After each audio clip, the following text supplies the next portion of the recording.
Even though the sun is out here, Lisa, there was a tragedy this afternoon here in Hokitika Valley where we found out that 66-year-old Gloria Reardon-Hirst, who lives here, died after being swept away in the floodwaters last night. Emergency services were called earlier this morning. Earlier today, I was at the site of the accident. This afternoon, north of Hokitika and Hokitika Valley Road, the woman's car was lifted off the bank of a swollen stream, hoisted onto a truck and taken away. The police say it appears the woman tried to leave the car and cross the floodwaters on foot last night. Detective Sergeant Brent Lyford spoke to me at the scene. We can confirm that there is a female deceased, one deceased.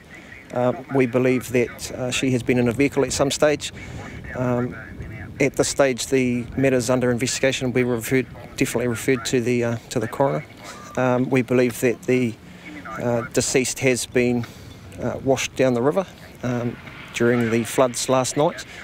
But as I say, the details as to how she's ended up in the water are still to be confirmed. Even though the floodwaters have receded, it's clear from the damage seen here, a raging torrent swept through this area last night.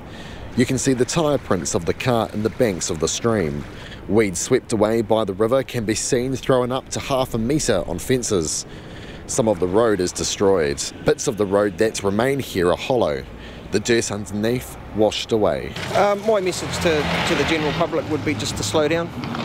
Make sure you know that the road that you're travelling on is okay to be on it. Don't take any risks and just be safe out there. Other parts of the west coast are also counting the cost of this week's wild weather.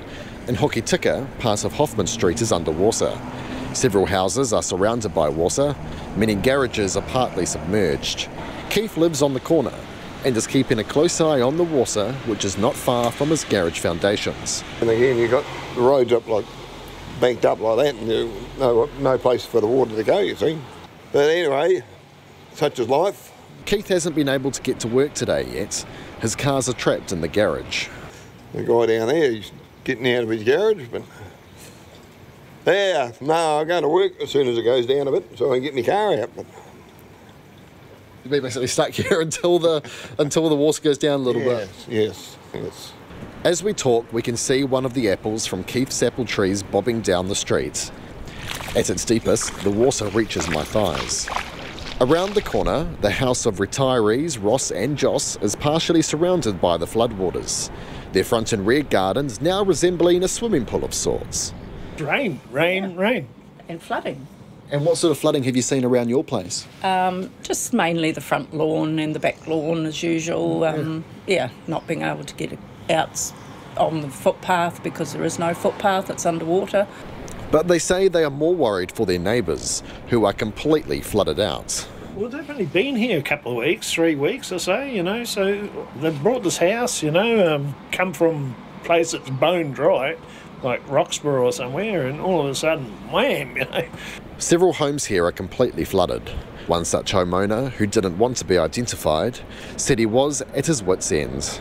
3 o'clock it started coming in the house, 3:30, 4 o'clock, it was like this.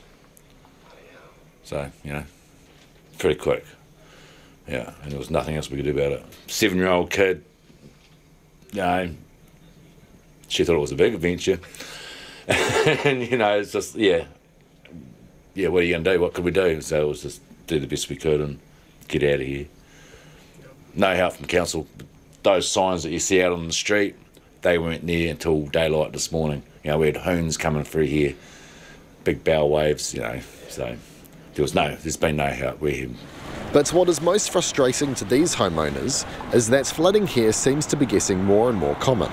Perhaps 3 times in the last 5 years we've had to put up with this. Yeah, it's not good, but, I'm paying my rates, so surely it should be controlled.